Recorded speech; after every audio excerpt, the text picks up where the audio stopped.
everyone. My name is Haley Buckner, and I'm the Professional Relations Manager for Elevate Oral Care. Thank you for joining us this evening.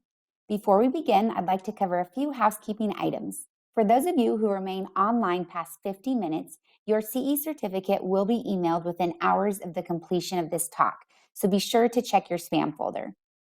Also, you are all muted, so there's no need to worry about background noise. We will have time at the end for questions, and you can submit questions on your webinar dashboard as we will be tracking those throughout the talk this evening.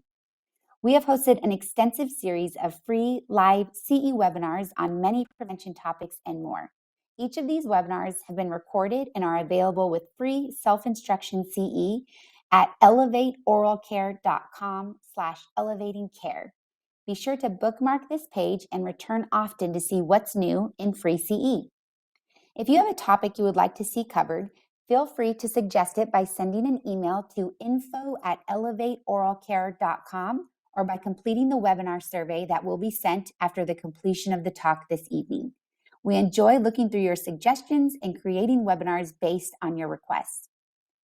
Tonight, we are honored to be joined by Mr. Dan Bryan. Dan Bryan is the co-founder and VP of Marketing at DentalScapes, which is a full-service digital marketing agency for dental practices. With over 18 years of experience in digital marketing, Dan has a background working at digital agencies and previously served as CMO for a technology startup. He's especially passionate about applying the scrappy strategies of the startup world to dental marketing. Tonight, he will share with you just how important prevention is for both the patient and your practice, and how you can be sure to market your preventive expertise appropriately. Dan, I will let you take it from here. All right, thank you so much, Haley, for that nice introduction. I'm so excited to be here. As Haley mentioned, my name is Dan Bryan. I'm the co-founder at DentalScapes. We're an online marketing agency specifically for dental practices. And today I'm really excited to be here at the invitation of Elevate Oral Care. I can't thank them enough for having me. But I really want to talk about something that I know they're passionate about. It's what they do. I know that you all are passionate about it, being on this webinar here today. And that's really talking about preventive care and prevention and leading with that in your practices. But not only that, it's also about telling the story. And from my perspective as a digital marketer, that's really what we do. We help dental practices tell the story of their values and the processes that they use and the treatments that they provide. And prevention is not just great for the patient, as we all know, it's also really a positive force for the practice in terms of preventing disease, but then also attracting and keeping new patients, as you can see here. So I'm really excited to dig into it today, and I want to thank, I first want to thank Elevate Oral Care for extending the invitation. I'm so pleased to be here, and also thank you all for joining today as well. So I'm excited, and we're going to dive into it. Before that, I just wanted to say a few quick things about myself so you know who the heck I am and why I'm even here in the first place. My name, like I said, is Dan Bryan. I'm the co-founder of DentalScapes. Like I said, we actually started this company, me and my other co-founder, we started this company about a year ago. And we did that simply because we saw a real gap in the market in terms of marketing services, at least online marketing services for dental practices. And so we primarily work with private practices, but we work with general dentists, pediatric dentists, orthodontists, you name it. And we're really focused on finding the right type of practice. We've been really fortunate enough to be able to be pretty selective with the practices that we partner with. We're in a great position in that sense. And so the practices that we work with really share our values. And I'm really excited to be here today because I know that the practices working with Elevate and the practices that are typically more interested in a prevention-focused webinar are going to be those that align with those values. And so we have always really strived to prioritize prevention and emphasize that connection that we all know is so important between oral health and overall health and well-being. And so I really am passionate about the topic that we're going to be diving into today. And I feel pretty safe in assuming that you all are as well. So anyway, that's who I am. That's who DentalScapes is. We serve dental practices, like I said, across the United States. Fun fact, I'm also married to a practicing dentist. So I have quite literally been talking dentistry around the dinner table for the last 10 years or so. It's flown by, but I like to think that I know enough to be dangerous, but you definitely don't want to put sharp things in my hands. So I won't be picking any tools up anytime soon. So anyway, that's who I am. I wanted to kind of dig into what it is that we're here to talk about tonight, and that's really prevention. And so when we talk about why prevention, I know I'm probably preaching to the choir here, but I really couldn't help myself in adding this quote because Bruce Donoff, the former dean, Harvard School of Dental Medicine, obviously knows what he's talking about. And in a relatively recent article, I shame on me, I forget the exact source that this comes from, but he's talking about a fundamentally different approach to oral health care. And I really can't, I can't sum it up any better than how he does here. And he says, we cannot drill, fill, and extract our way to better oral and overall health.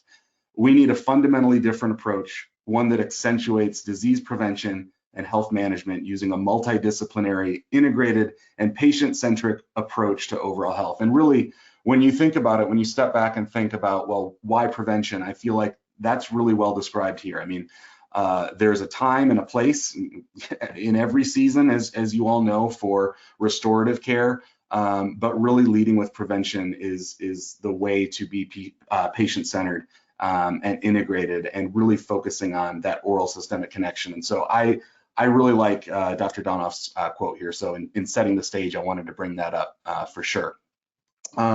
When we talk about why prevention, though, I love how Elevate has described this previously. They've talked about profitable prevention. I know that's something that Haley has mentioned several times in other webinars for Elevate, and it really speaks to me, this concept of profitable prevention.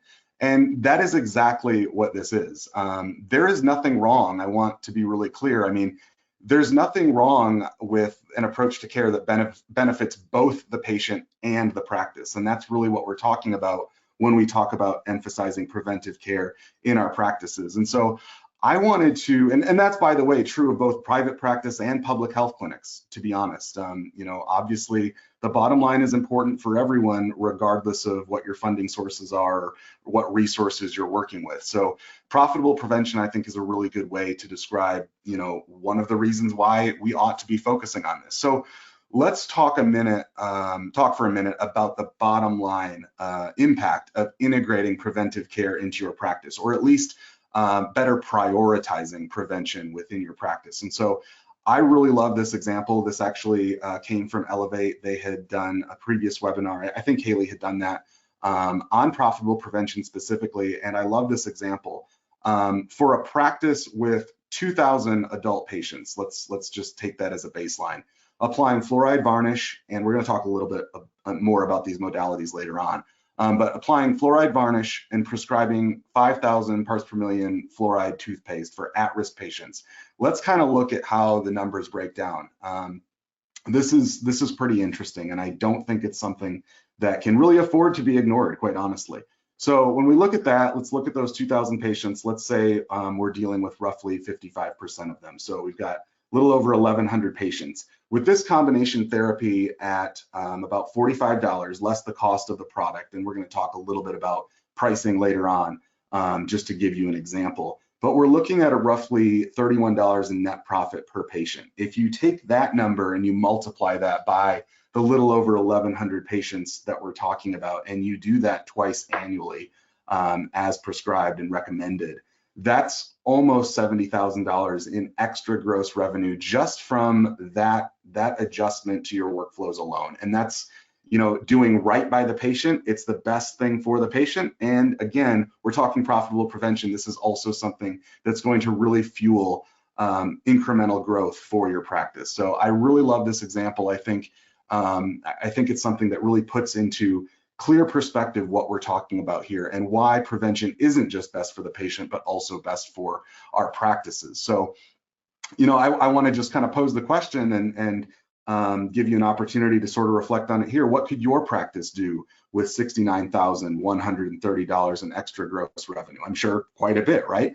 So, let's put that in perspective, but let's always, of course, not forget that this truly is best for the patient as well. It's backed by evidence, and it's simply something that's in the best interests of those that we serve.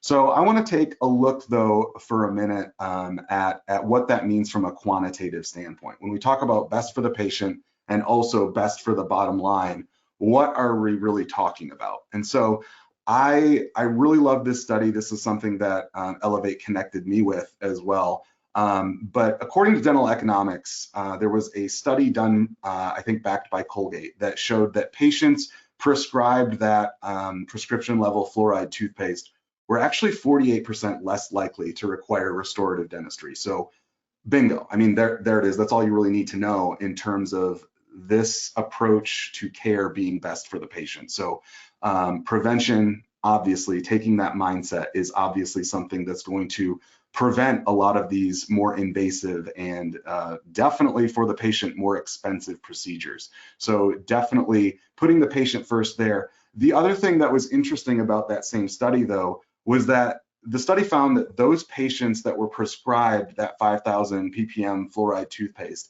they were actually 20% more likely to refer others to the practice. So that's pretty incredible, really, when it comes to driving results for any practice's bottom line, I would venture to say. So pay close attention to that 20% number and think for a minute, just like we talked about in the last slide, what 70 grand or so more in gross revenue could mean for your practice. What would it mean for the success of your practice if patients were actually 20% more likely to refer others? I think I can guess, I think, what that might mean for your practice, whether, again, you're running a private practice, whether you're at a federally qualified health center, whatever it might be. That is a pretty significant impact that's going to definitely impact the bottom line and the financial sustainability of the practice. And the other thing to keep in mind here is, as we all know, there's no better source of new patients than referrals. I'm in dental marketing, obviously. I'm focused on search engine optimization and pay-per-click advertising and social media, but there truly is no better source of new patient acquisition than referrals. And the cost per acquisition, the cost per acquiring that new patient is essentially $0.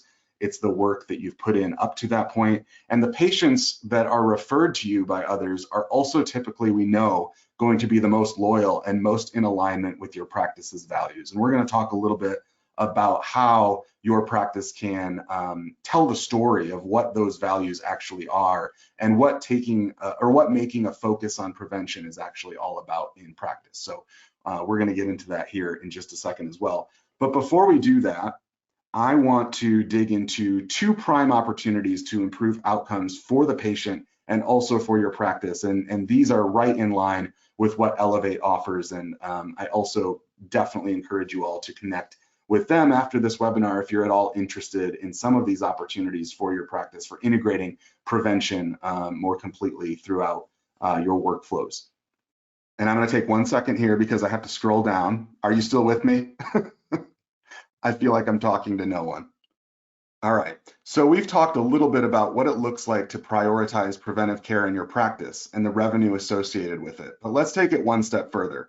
So two prime opportunities to improve outcomes for both the patient and the practice: fluoride varnish and silver diamine fluorides, or SDF. Obviously, these are evidence-based treatments that are, again, going to put the patient first, put their health and overall well-being first, and also improve patient retention as well as practice profitability as well. So with fluoride varnish, we're talking about moderate risk patients receiving fluoride varnish every 6 months. High risk patients, that could be closer to every 3 months. 3 to 6 month intervals are what's recommended there. The cost typically, and I'm getting these numbers from Elevate, so you know the source, the cost of this is typically going to be $1 to $2 per application.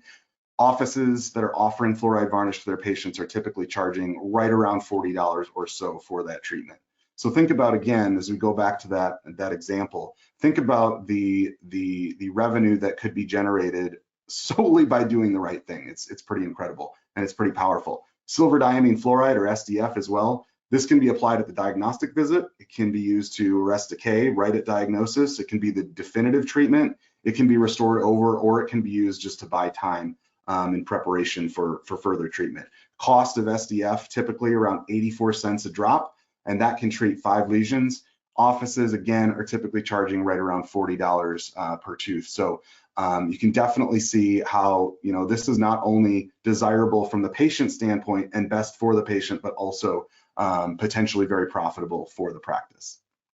So I just wanted to draw attention to some of the core products that are being offered by Elevate as far as fluoride varnish and SDF go.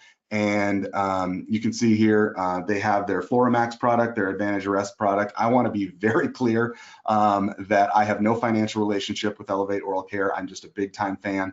And from a marketing standpoint, I love their packaging. Who does not want cotton candy or salted caramel flavored fluoride varnish in the first place? I'm definitely a fan, but I just wanted to draw your attention to 2 of those opportunities, and it's a great opportunity after this webinar to connect with those folks as well. Going forward though, how can we actually put this into practice? And so, it's really important, I think, that people are actually spreading the word about this. It's one thing to offer SDF, and it's one thing to offer fluoride varnish, but if you're not actually sharing that your practice is offering these treatments, what's the point? And I love this quote from Haley over at Elevate, again, where she had said that once patients hear about this minimally invasive treatment option, or SDF, they're often seeking out practices that actually specifically list on their website that they offer this service. And this is really important. I can't tell you how many practices we initially talk with at DentalScapes that are offering SDF or are frequently applying fluoride varnish, but they're not telling anyone about it. And so unless you're able to see that information on the website and know that a practice actually offers these incredible treatments, there's really no point. And there's a lot to be gained from doing that. We're going to talk a little bit more later on in the webinar about how practices can be spreading the word more effectively, but I wanted to show you it's not just my word. Don't take my word for it. This is a true story. Dr. Jeanette McLean, some of you may be familiar with her and her incredible work over at Affiliated Children's Dental Specialists in Arizona.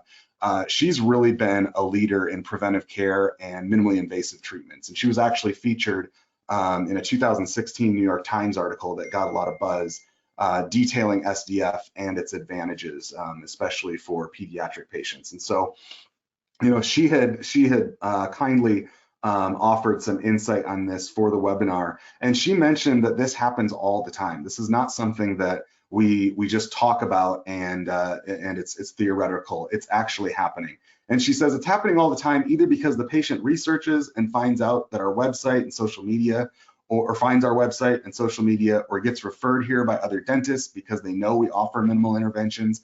But people call their office, she says, from literally all over the world. And I love this. She says the greatest distance someone has come for care was a little boy who came from the Northern Territory of Canada to see us in Arizona because we offered Hall crowns, the Hall technique, over 2,500 miles. It's really incredible. And she's actively promoting preventive care and minimally invasive treatments like the Hall technique on her practice's website. And the results, they simply just speak for themselves. I mean, that's exactly from her mouth. True story. So the value proposition, every good marketing strategy, every messaging element should have a value proposition. That's the centerpiece of what you're articulating.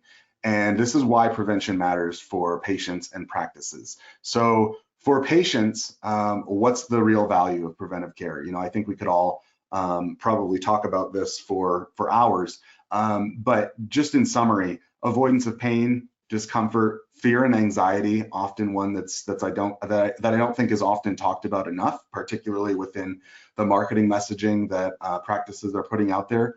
Also, huge long-term cost savings. So money talks, and money talks to potential patients when they're seeking out a provider that's going to best serve them and serve their pocketbook. And so when you talk about the long-term cost savings associated with preventive care, that is a huge opportunity for your practice to be positioning itself as different from maybe potentially other practices in your area. So it's a definite differentiator there. It's a definite value proposition. The other thing, that patients are gaining from a practice that prioritizes preventive care is confidence in their oral health, their overall well-being, a greater understanding of what it really means to be healthy, both in terms of oral health and overall health and well-being.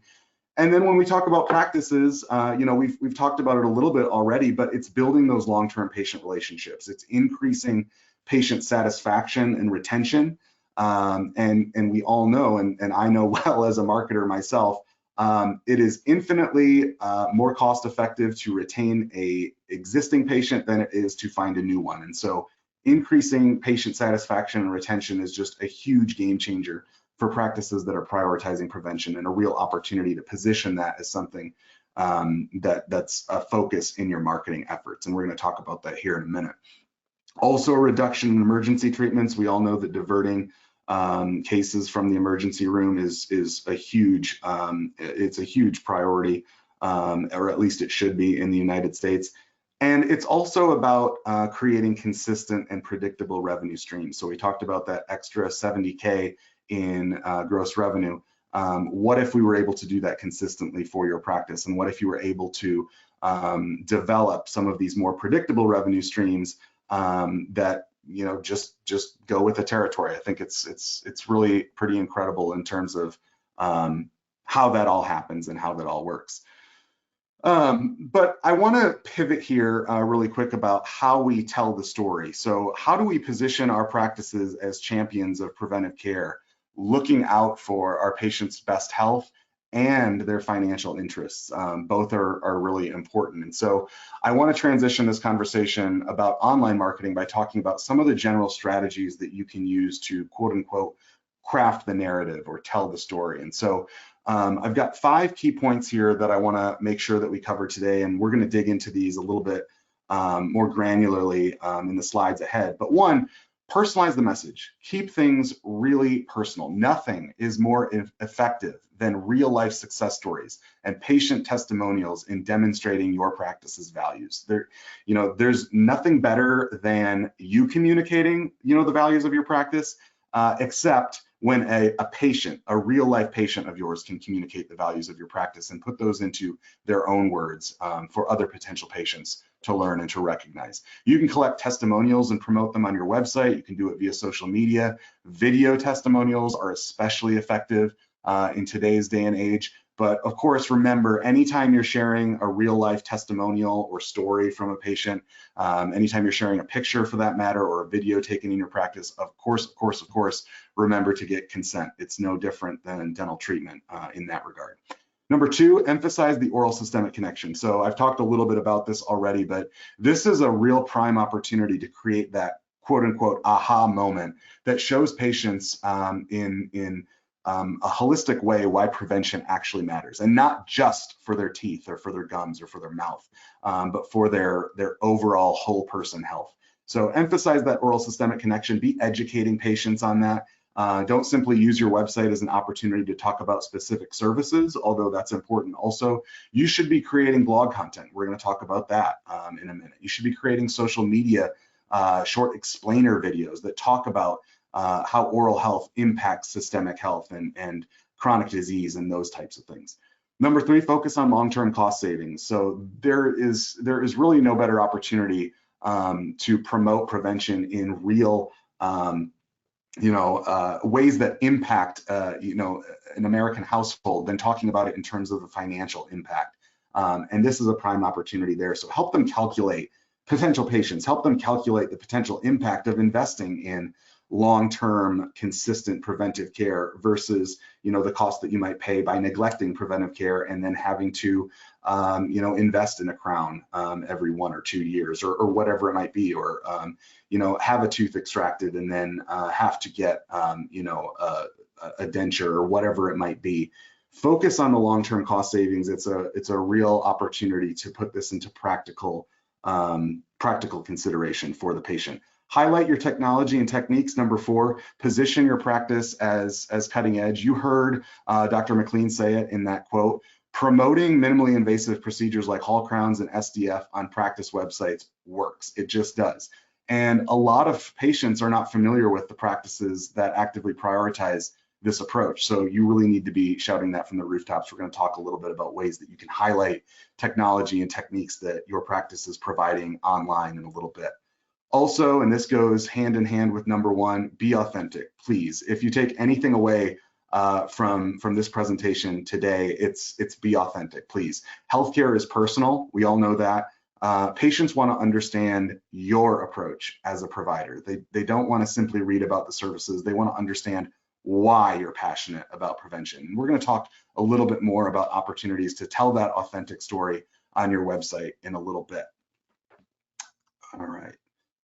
So as far as what online marketing channels specifically we're going to be looking at tonight, I want to make sure everyone understands here that there's no one size fits all marketing mix. So your practice may have a website, or at least I hope it has a website. I think that's pretty much table stakes at this point for marketing a practice online. So you have a website.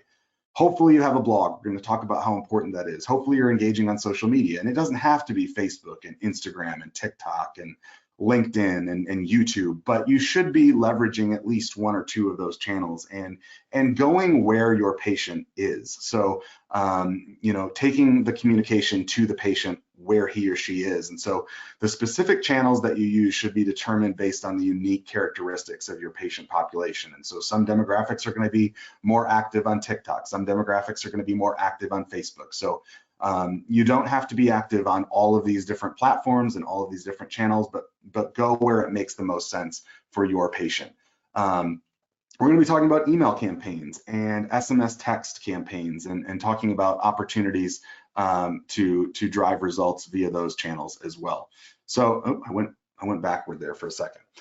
But let's start with the core content on your website. So when we talk about core content, what am I really saying there? Core content on the website is essentially quote unquote static pages. These are pages that are foundational and don't often change, unlike blog posts, which we're going to talk about next as well. And there's three really core pages on the website in particular that I think practices really need to be integrating prevention-focused content throughout to really tell the story of what differentiates your practice in that regard. And the first is obviously the homepage. So one of the best ways that you can do this is by including prevention in your tagline. So just come out with it, say it up front, emphasize that very clearly early on. It should be one of the first things that a potential patient and a visitor to your website is able to grasp and understand.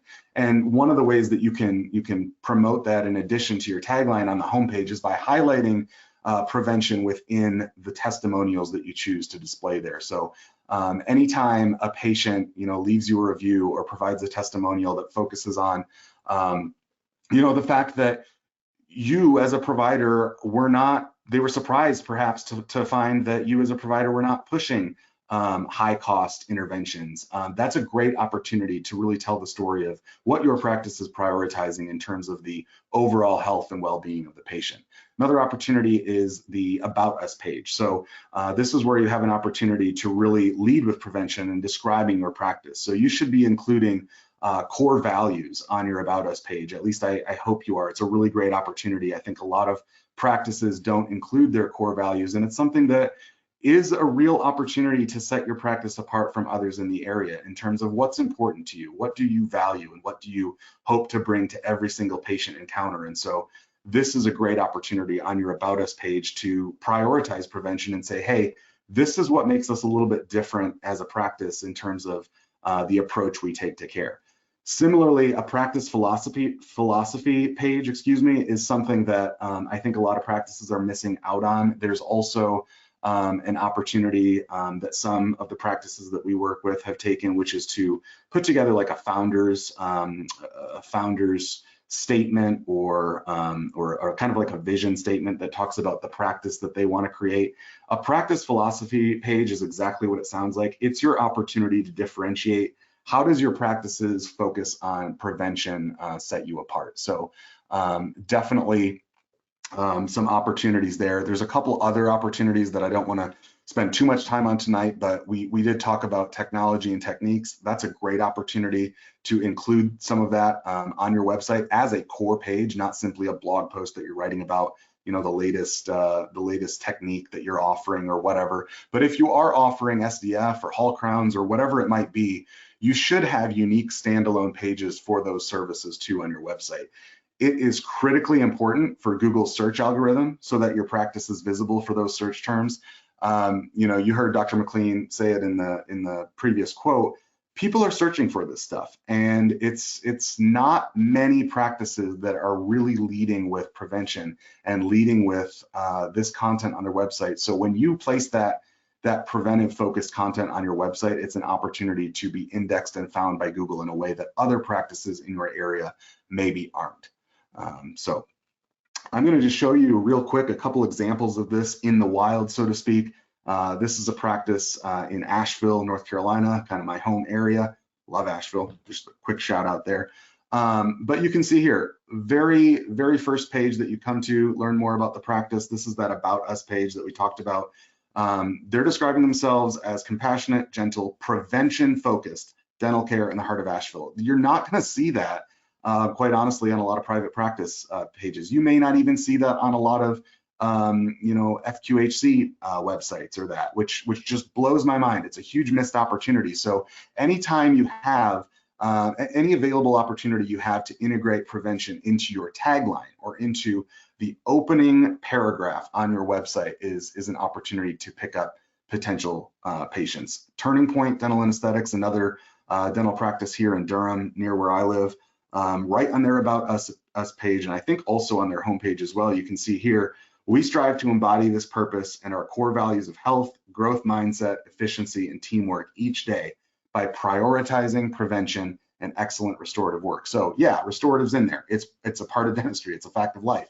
But prioritizing prevention, that's not something that you're going to see from just every other practice on the corner. And it's something that patients pay attention to, believe me, and especially as you have an opportunity to educate them later on down the funnel, if you will, on why it's important. It's just a huge opportunity. Now, what does this look like in practice? You can see it here on these examples. It doesn't have to be a heavy lift. These were literally single sentences, maybe a couple sentences that they pasted on the website.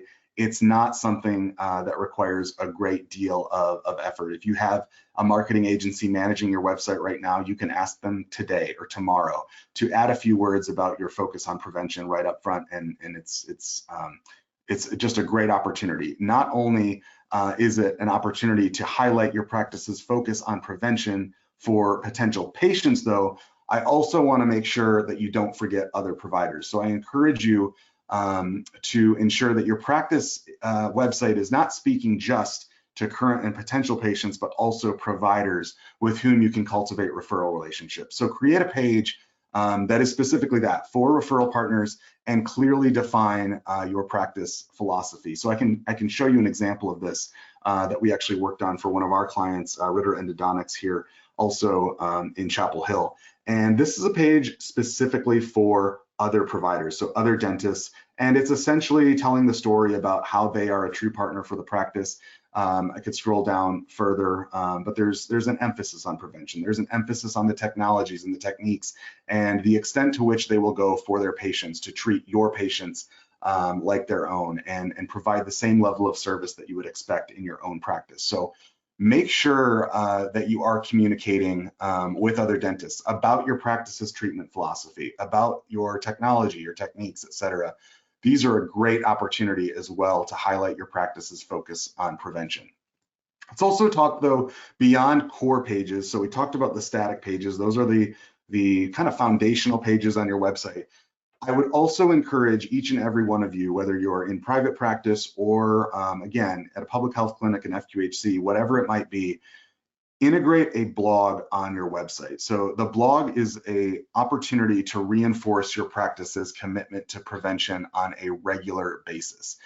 The blog is especially important for search engine optimization, or SEO. So that is the work that goes into making sure that your practice is positioned well on the Google search engine results page. And why is it so important that your site has a blog in terms of SEO? Well, Google loves fresh content. They want to see that you're consistently updating your website with the latest information. So for most practices, that's going to mean publishing at least one blog post per month. I think that's a very reasonable goal that will yield significant results. So The blog is an excellent opportunity for not only educating, current and potential patients, but also building links to your website. And so for those of you unfamiliar with sort of the ins and outs of SEO or organic search, Google essentially views a link to your website from another website as a vote. So it's a vote for the authority of your practice when Google weighs where to position your practice in the search results. And again, you can just ask Dr. McLean in the previous example. There is a reason why she has been sought out so frequently by prominent news networks like the New York Times and others. I think she's even been on the Arizona Today local news show and all kinds of other opportunities. It's because she's being found online. And one of the ways that she is found online and other practices can get found online are by drawing links to their content. And that's a great opportunity for the blog to really drive that growth. So opportunities within the blog to highlight your focus on prevention, highlight the latest research. So position your practice as quote unquote in the know. Communicate to potential patients that, hey, we are reading the journals. We know the latest evidence about prevention. We are backed by the research. Summarize it in your own words, though. Remember that you're not writing for JADA here. You are communicating with patients in your practice. Also, the blog is an opportunity to promote special offers. So you can share time-sensitive practice news and special offers, anything that you might be running for the holidays, or an opportunity to get folks into your practice toward the end of the year when benefits are about to expire, that sort of thing. It's a great opportunity to provide kind of time-sensitive updates as well, as opposed to those core practice or core service pages on your website that we talked about earlier. Another thing that we really encourage practices that we work with to do is to emphasize the CE that they're participating in. So please, please, please, you invest so much of your time and so much of your money and attention into CE. Don't overlook the importance of sharing that with your audience to communicate your focus on continuing education. So share photos and videos of conference participation. If you go to NOAA, just got back from that one. If you go to the NOAA conference, take some pictures or shoot a quick video or a selfie of you at the conference site. I mean, this is a great opportunity to demonstrate to patients that, hey, you actually care about the latest trends, the latest technology, the latest research, and put it out there in a way that's understandable for them. So great opportunity to create content, both for the blog and also for social media as well, that we'll get into here in just a minute. Just by way of example, a couple of the practices that we're working with that have really taken a proactive approach to blogging that emphasizes prevention. You can see here just a few of the different types of topics that practices are getting into. So we have 4 ways preventive dentistry can save your smile, killing cavities with silver diamine fluoride, kind of explaining the ins and outs of what SDF is, where you can get it. Hey, we offer it at our practice. I mean, unless you tell people, they won't know. So I hope that it's coming across that there's just a real importance of telling the story. It's one thing to be supportive and proactive in integrating preventive care within your practice, but it is definitely another to be actually communicating that so that people are aware. So keep it educational. You should always include a call to action as well, but it's really an opportunity to showcase your expertise and thought leadership. So the thing to keep in mind, however, is I'm sure some of you are thinking, I don't have time for that. Isn't that a lot of work? And yes, but. And not necessarily. So I want to talk real quick about how to consistently crank out blog content. So if you have a blog and maybe it's become a little stale or a little stagnant, or maybe you don't have one yet, but you're planning on integrating one, these are just 5 real quick tips and tricks to consistently crank out blog content that's going to move the needle for you. So one, I would say define your cadence. And like I said earlier, I would encourage you to aim for at least 1 blog post per month to keep the website fresh and Google happy. Unfortunately, it is what it is. We live in a world in which if you want to win online, you have to keep Google happy. And that's just kind of the end all be all there. 2, create an editorial calendar. So I really want to encourage you to just set aside a few minutes at the beginning of each quarter or so to plan out content for the next 6 months. I would recommend planning content twice a year, at least 6 months in advance, and stick to it. It's going to take it's going to minimize the amount of time that you have to actually spend creating the content itself when it comes to it. When it comes to actually creating the blog post though, I really encourage folks to use outlines and use bullet points. Start there. Stick to the 3 to 4 main points that you want to communicate in your blog post. So maybe it's 3 reasons to consider SDF. Maybe it's 3 things to know about Hall crowns, like whatever it might be, or fluoride varnish, or whatever it might be, dental sealants. Stick to 3 to 4 main points and keep it simple. Map out for each of those key points 3 to 5 sentences maybe that you believe are the most important things that current and potential patients ought to know. Keep it simple, and remember, again, you're not writing for JADA. This is aimed at consumers. The next step that you have to take is to write the fluff. So once you've got those main points in that bulleted outline, you can just write around the edges. Don't have to take it too seriously or take too long. Don't overcomplicate it. This is actually an opportunity where I recommend using one of these new AI tools or artificial intelligence. So some of you may be familiar with ChatGPT. It's sort of taken the world by storm lately.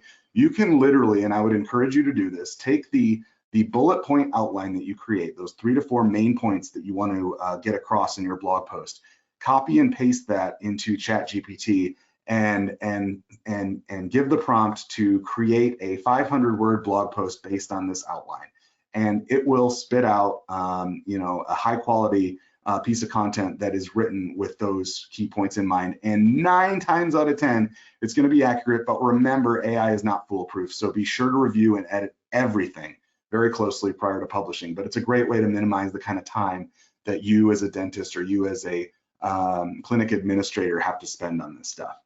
Always, always, always end with a call to action. We talked about it previously, but provide an easy way for patients to learn more or to book an appointment. That's just kind of marketing 101 right there. And I would encourage you to do that with every single piece of content you're putting out there, whether it's on a blog post or a social media post, an email newsletter. We're going to talk about those here in a minute, etc.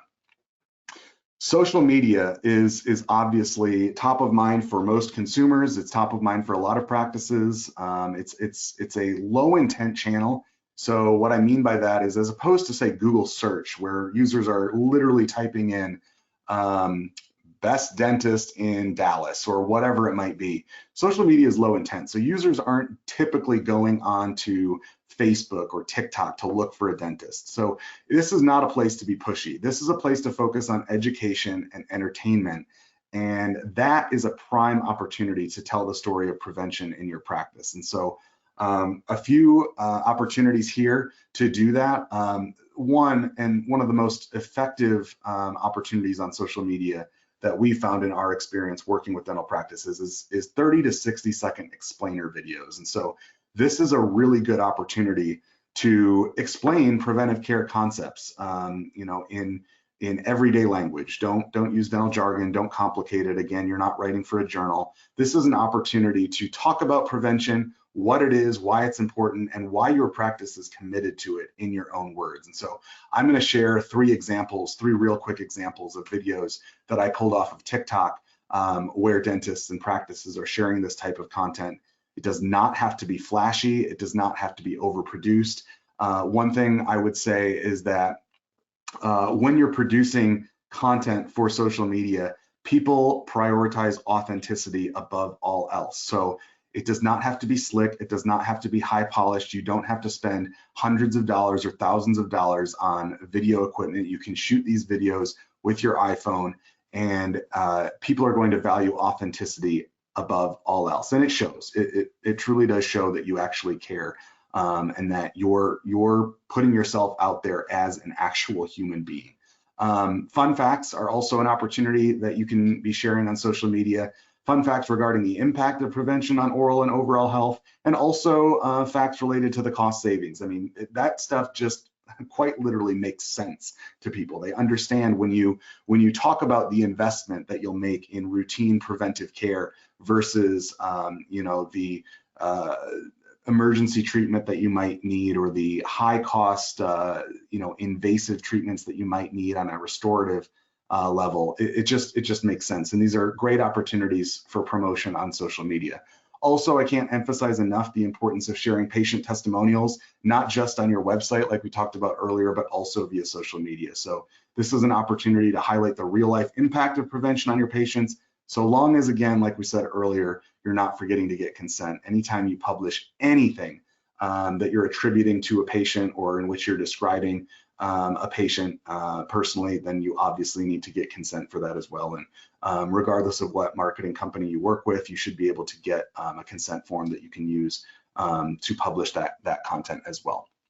So I want to take a quick moment, though, to review three really, I think, pretty effective examples of using social media to create and distribute some of these explainer type videos. So I'm going to play these real quick, and then we'll get right back into it. Hey, have you ever had your dentist or hygienist or somebody say, if we could have found that sooner, we could have prevented this? While that's true, in most cases, it's not the full story. They're probably talking about x-rays. If they could have found that cavity when it was small, maybe they could have helped you prevent it from getting big. Let's review real quick. X-rays do not prevent decay. X-rays are a diagnostic tool that help doctors find decay. Prevention is all about you, your mouth, your oral microbiome, your habits, the family you're connected to, your diet, the community you're connected to. X-rays don't prevent cavities going from here to here. They diagnose, they inform you, but it's your habits, it's your diet that is going to prevent decay from growing. It's super normal and common for us to say, that doctor didn't find that cavity, or that x-ray just wasn't great. It's not my fault. It's always your habit, your diets that are going to affect your teeth. Now, find a doctor that talks to you about your habits. Find products that help your teeth, that grow your oral microbiome in a healthy, safe way. And please go see a dentist. Go. Catch it here, not here. Fix your habits here, not here. Good luck. Yes, you can avoid getting cavities on the biting surfaces of your teeth by getting dental sealants. What they do is we clean the top surface of the teeth where you chew. We usually use pumice. Then we etch that surface so that way the teeth are nice and porous. We rinse that out. We air dry it, and you'll see a nice chalky looking kind of like appearance of the tooth. And then usually we'll place a bonding on top of there. We light cure that so that way it stays.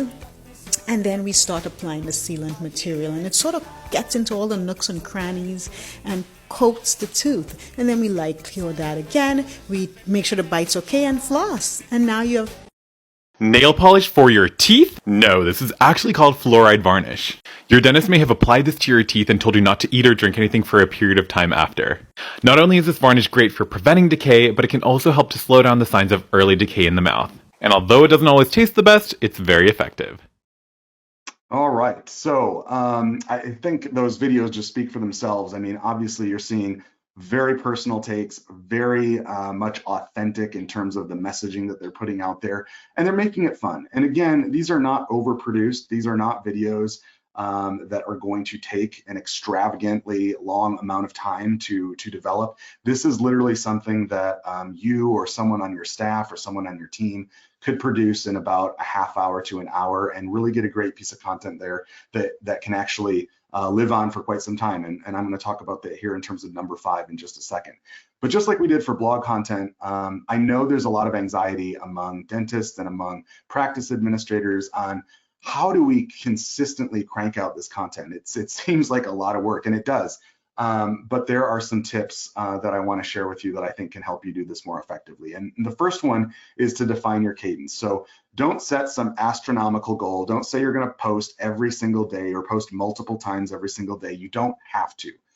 It's important to stay active. Patients want to see that you're active and engaged on social media. In fact, there's a statistic that says just over 30% of patients or potential patients will look at a practice's social channels before making a decision on whether or not to book an appointment. So it's really important.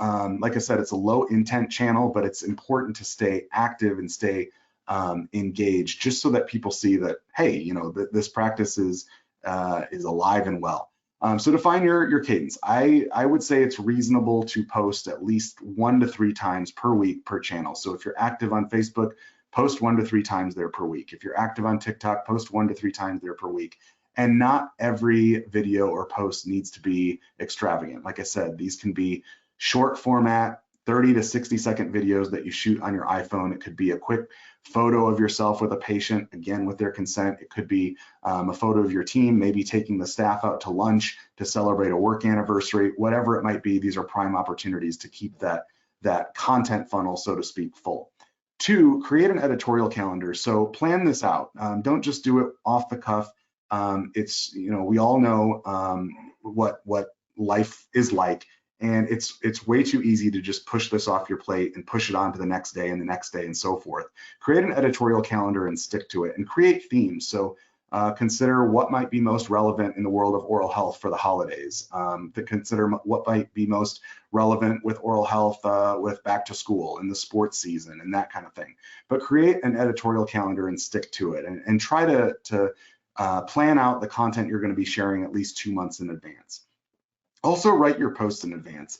You're going to be far more effective if you set aside 2 hours or so to write a bunch of posts in advance than if you set aside 10 minutes each day to do them individually, I assure you.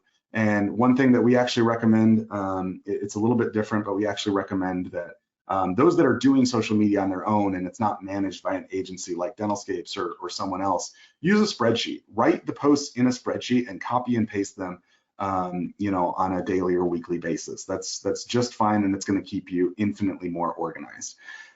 Number 4, capture and create graphics and videos. Again, this is an opportunity to delegate. You don't have to do everything yourself.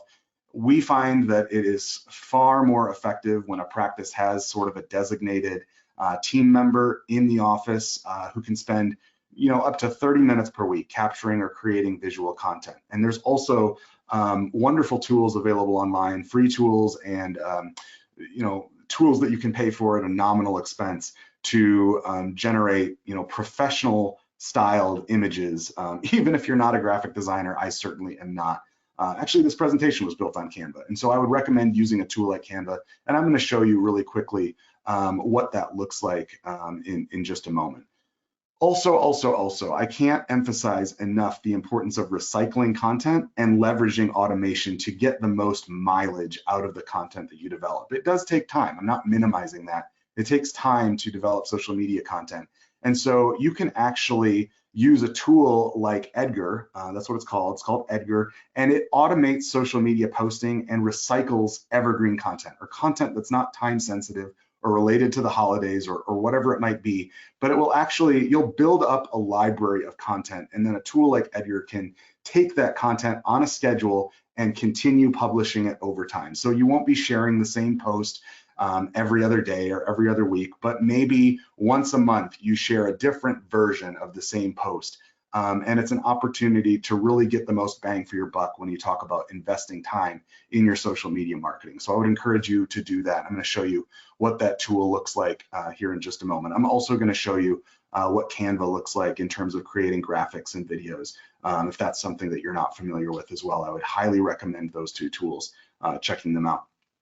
Promoting your posts is last but not least. You know, one of the things to keep in mind here is that social media is an increasingly pay-to-play environment. It used to be that if you had 500 followers on social media and you posted something on behalf of your practice, 450 would probably see that post.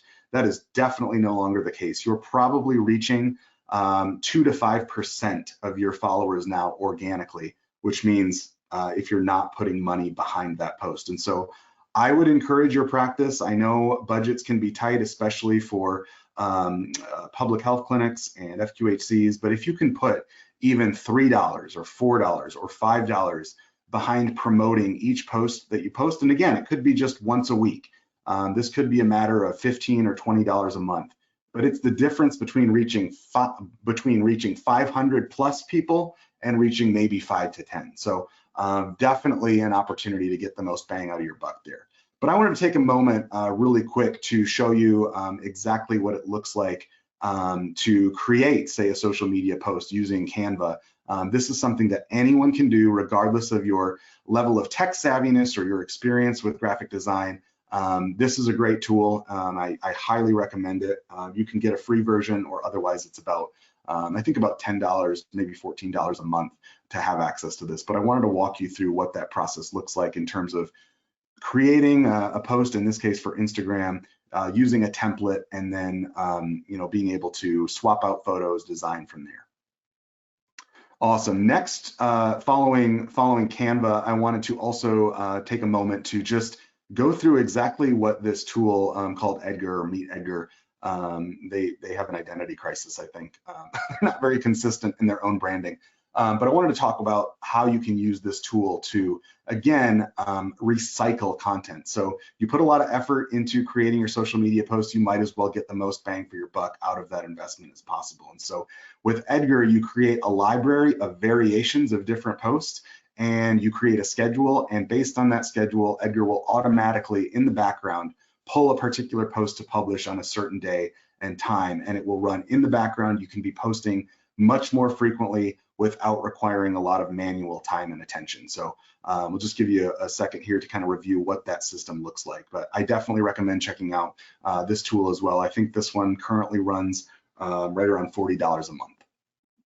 All right, so moving beyond social media, I wanted to talk a little bit about email campaigns, and in a moment, similarly, but not exactly the same, SMS text campaigns. But email campaigns are a great way to keep your practice's focus on prevention top of mind. So the best way that I always recommend practices can do this is with a monthly newsletter. So a monthly newsletter is just what it sounds like. It's an email that goes out to your list, and you should be emailing and engaging with your practice's patient list on a regular basis, by the way.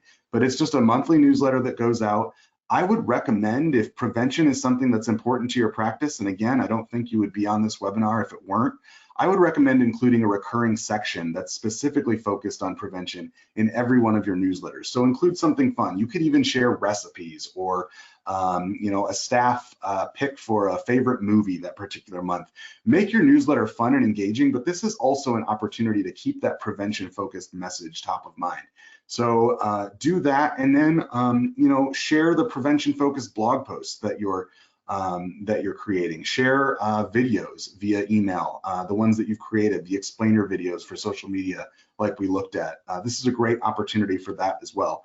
The other thing that you can do with email that's not something a lot of practices are taking advantage of, it takes a little bit more upfront legwork to set up, but that's automated sequences. So these are automated email sequences that basically run in the background. They're just set up on a set schedule, and you can do things like educate and nurture patients into long-term relationships that way. And so one of the things that you might do, and I'm going to show you an example of it in a moment, is from the booking of an appointment, from the patient's first interaction with your office, what are you going to send them? You can set them up in an automated sequence that will guide them through. Maybe it's a 30-day challenge with daily emails with instructions on oral hygiene or other prevention-focused tips and encouragement. You can run long-term nurturing campaigns post-appointment to keep prevention top of mind after they've had the treatment. We're going to look at what that kind of looks like in practice here in a minute. The other thing that I want to make sure that you're doing within either a monthly newsletter or an automated sequence is always asking for referrals. So remind patients that a referral is the best compliment you can receive. And when you receive a referral, I hope it goes without saying, but don't forget to send a personalized thank you. It costs, with postage and materials all in, probably less than $5, and it's an awesome opportunity to continue cultivating that relationship. SMS text campaigns are pretty similar, so you can stay top of mind with an automated sequence that way. You can use one-time campaigns or SMS text blasts to share time-sensitive practice news or special offers. You can also encourage patient engagement with one-on-one communication via text. Make sure that you are meeting patients where they are and encouraging conversation. So you can set up text messages that go out at stage-specific timelines. So Provide education and relevant resources at each stage of the patient life cycle, and make it diagnosis or even treatment specific. And we'll talk a little bit about what that looks like here in a second. But you can kind of see here, if you're looking at the timeline of a patient life cycle, they confirm their appointment, and maybe you immediately send them after that an automated email or text message that directs to a page that's about what to expect at your first appointment. Maybe the next week you send them another email that directs them to another web page on your site that's about your focus on prevention and what it means for you. That's where you can talk about the impact on oral health and overall health. You can also talk about the impact on the patient's bottom line and what it means from a cost standpoint. Maybe 2 weeks or 3 weeks into the relationship, you start a conversation via an automated text, and you encourage the patient to ask questions in advance of their first appointment. So this is an opportunity to put the patient in touch with your front desk and your team and get them engaging and really starting to cultivate that long-term relationship. That's, again, going to be best for them and best for your practice. Maybe immediately after their first appointment, you educate them some more on how fluoride varnish can protect their smile. You direct them to a blog post, and you actually encourage them at the end of that blog post to ask their dentist about fluoride treatment at their next appointment. After the appointment, post-treatment follow-up is also important. Maybe you share a blog post via email or SMS text that's how to continue preventive care at home after your appointment. So this is all about meeting the patient where he or she is and really cultivating that long-term relationship, positioning your practice as a resource for them, a helpful resource, and also telling the story of prevention and reinforcing that as best you can using these online channels. So we've talked about a lot here today. I know we're running short on time, but I wanted to wrap this up with a few of the complementary strategies that you can use in addition to all of those that we've talked about all along the way here. Think beyond online marketing and get creative. There are opportunities to engage with other businesses in terms of co-marketing. Maybe you want to partner with a local restaurant or a local service provider on a promotion for their customers, as well as current patients, to offer fluoride varnish or whatever it might be, dental sealants. Maybe you want to partner with a local preschool and talk about dental sealants for kids. I mean, there are so many opportunities that you can take advantage of in terms of partnering with the businesses right around you in your area. And it's also a great way just to really amplify your reach without spending a significant more amount of money on marketing. Loyalty and membership programs and special offers. This has obviously become a big thing with private practices recently. So creating an in-house membership plan or program is a great opportunity for you. Reaching out to referral partners, putting on special events, thank you events, awareness raising events for other providers in your area to cultivate those referral relationships. There's so many strategies in addition to the ones that we've talked about here today. At the end of the day, all I want to leave you with is that what we've talked about on this webinar is really just a sampling of some of the strategies you can use to prioritize prevention, not just in your practice, but also in the storytelling that you engage with in terms of online and even offline marketing. And the ultimate state of storytelling, the storytelling that we've talked about, is what we call omnipresence. So reaching as many people as possible, as many places as possible, as often as possible. So as you put these strategies into effect, I really encourage you to get creative, to get scrappy. This stuff does not have to require a significant investment, I assure you. And so to that end, I wanted to encourage you all to start thinking about what we talked about here tonight with our free prevention storytelling toolkit. This is something that you can grab either at DentalScapes.com/prevent, or you can just simply point your phone at that QR code and you'll be taken right to it. This is a downloadable resource that you can take with you. It has sample messaging, it has campaign ideas, it kind of rehashes some of the things that we've talked about here tonight. And you will absolutely get a copy of this webinar deck as well to review as well, because I know I talk fast and I talk too much. It's something that I've been doing for a long time. But it also has a channel checklist, content resources for you to take it another step further. I encourage you to take advantage of that toolkit. And yeah, I feel really confident that the practices that prioritize prevention, for one, are doing the right thing for their patients and for themselves. And there's a huge untapped opportunity via online marketing to be telling that story of prevention to really take it one step further. So I hope you've enjoyed the presentation tonight. I really appreciate everyone being here. I appreciate Elevate Oral Care for giving me the opportunity to do this. Like I said, my name is Dan Bryan. I'm from DentalScapes. I'd love to have a conversation with any of you if you're interested in online marketing for your practice. You can reach me anytime at dan@dentalscapes.com. And we're also offering 10% off any marketing program for attendees of this webinar. So make sure you let me know how you connected with us, and we can start the conversation. I love to talk dentistry. I love to talk dental marketing all day, anytime. So just reach out to me. It's dan@dentalscapes.com. And again, thank you so much for your attention. I'm really looking forward to diving into any questions that we have with any remaining time that we have. So thank you all so much, and we'll talk soon.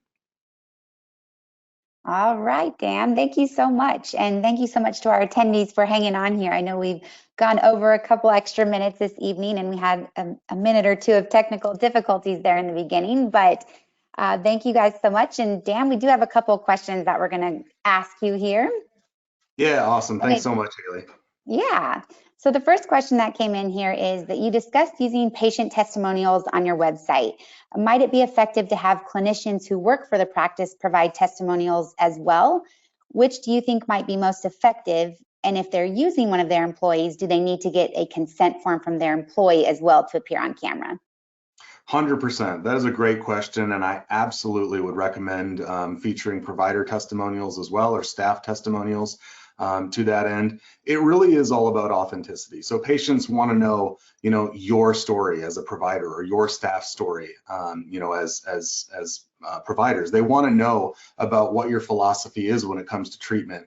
And so I would encourage anyone on the webinar tonight to really make an effort to tell the story of prevention in their own words. Like, why is it important to you as a provider, or why is it important to you as an assistant to emphasize prevention in your practice and in your care for patients? And so, we actually work with a pediatric practice in Colorado, and that particular dentist has actually written what we call a founder's statement and featured that on her website. And what it really does is capture that commitment, her personal commitment to prevention. So it really kind of strips away the science of it, which is of course important, but it really humanizes why this is so important, and why providers care about it, and why their patients should also. To the second point about consent is always important anytime you're featuring anyone's testimonial, whether it's written, verbal or video. And so I would absolutely recommend that anytime you're featuring or quoting someone on your website or social media or elsewhere, you get consent to do that, just because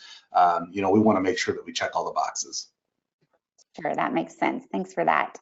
All right, the next question that came in was, do you have an idea of what percentage of an average practice patients are classified at moderate to high risk for in-office or at-home prevention? Okay, yeah. So this is a great question, and one that I get a lot when I talk about the story of prevention. And I want to preface it first by just saying I am not a clinician. I definitely didn't go to school for that long.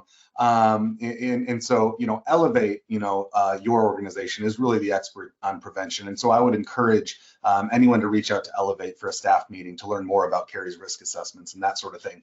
But I know that Elevate has actually cited a study, a Canberra study previously, that found that in most practices about 25% of those patients are going to be high risk, 50% maybe in that moderate range, and then 25% low risk. So you're looking at a spread that kind of looks like that in most cases. Okay, great, thanks. How do you delegate online marketing tasks, especially content creation? Yeah, so I kind of got into it in the presentation. Content development is a beast, but it doesn't necessarily have to be intimidating. And so, one of the things that I recommend if a practice is going to handle content development or marketing in-house, and that's honestly, a great option for practices that can make it work. I may be a marketing agency or run a marketing agency myself, but there are definitely, use cases in which it may be perfectly workable for a practice to handle communications and marketing in-house. And so, to make that work, though, in the best way possible, I would definitely recommend delegating content development to a designated team member. So don't do this haphazardly, or don't do one-off assignments here and there. Say, hey, if you, dentist, if you, Dr. So-and-so, want to handle the social media post this month, and you, hygienist so-and-so, want to handle the video for next week. Like don't do that. Just designate a particular team member, keep it simple, and give them 30+ minutes a week to take photos, to shoot a video, to draft social media posts, to capture testimonials with those consent forms. But give them the time to do that. And I think what you'll find is if you follow the strategies or the protocols that I've kind of laid out in the presentation, you can do that in a much more time-effective manner than you might otherwise think. Okay, great. And then last question here, you mentioned kind of the intimidation around these tasks. Well, people might feel a little intimidated too around cost that might be associated with these kind of different marketing and communication strategies. Yeah, so a lot of people, when they hear marketing, when they hear communications, when they hear online technology or website maintenance and updates, they think, dollar signs. And, of course, there's a lot that you can do with a significant budget in terms of online marketing. But I think most folks on this webinar tonight, whether you're in a private practice, whether you're at an FQHC or a community health clinic, I think folks might be surprised by how cost effective the strategies that we've talked about tonight can be, even on a limited budget. And so, I would say with the right team member in place, and again, I really encourage folks that are thinking about at least experimenting with this in-house, I would really encourage them to designate a specific team member to be working on this. But for all the strategies and the tactics that we discussed here tonight, I think with the right software, the right staff member in place to really take a lead on this, you can accomplish, much or most even of the things we've talked about tonight, spending or allocating within your budget, probably $300 to $500, maybe a little bit more, maybe a little bit less, but per month. And so I really do think that it's more cost effective than a lot of folks realize. Now, on the other hand, if you want to outsource all of this work to a marketing agency such as ourselves or someone else, you're probably looking at a little bit more expensive than that. You're probably starting in about the $750 a month range. And it goes up from there, depending on the complexity of the project, how many of those strategies you want to implement. But of course, for the greater investment, you'll also get that subject matter expertise and a little bit more sophistication when it comes to setting up these automations, these technologies, and really implementing the strategies that we talked about. But I definitely, if I leave folks with something tonight, I want folks to realize how possible this stuff is. Like it's not rocket science. Don't let anyone, convince you that there is no way you can tackle this on your own. You absolutely can. And I hope that folks take advantage of that, of the toolkit that we laid out there earlier tonight, because I think that's at least one step that you can take to really get started in the right direction. All right, great. Well, thanks for all that information, and thanks for such a great presentation this evening. And again, thank you to all of our attendees for spending your evening with us. As a reminder to our guests, your CE certificate will be emailed automatically within an hour or two after the presentation, so be sure to check your spam folder. And then also be sure to follow us on Facebook and Instagram for links to new free CE events. And then the link that you can see on the screen here will give you access to our archived webinars, including this evening's webinar, which should be accessible in just a few short weeks. So feel free to share this link with your staff and colleagues. And finally, on our Elevate Oral Care website, you'll find buttons to request an informative CE eligible staff meeting for your practice. Education on the latest evidence in oral health prevention is what we do, and we would be honored to meet with you and your team to help you best serve your patients. So thank you to everybody. Happy holidays, and we look forward to seeing you on our next Elevating Care webinar in the new year. Have a great night.